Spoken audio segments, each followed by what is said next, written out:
Nii, Skandinaavia kohvi. Mida tähendab siis Skandinaavia kohvi?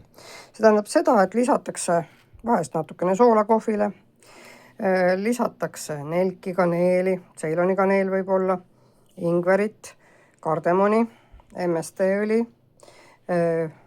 võib lisada vahukoort, võib lisada kvaliteetset võid ja muna. Nii.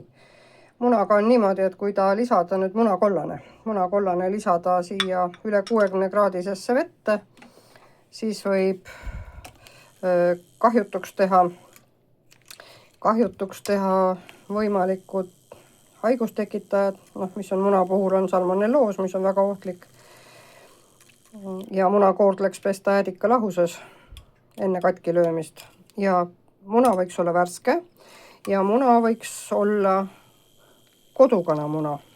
Ja nagu ma ütlesin vist, et toasoe. Nii, siia võib siis lisada vahukoort. Saate sellise siidise meeldiva kohvi. Keto kohvi soolakas, see annab teile elektrolüüte. Et mis asi see keto siis on? Keto on ümberlülitumine süsivesikute põletamiselt rasva põletamise peale. Keha lülitub täielikult ümber, mille pärast siis siin nii palju rasvasi on. Nii. Ja see sool annab elektrolüüte. Nii. Mul on siin keldisool, hallikas selline kole, jah. Aga see tähendab, et seal võib midagi sees olla.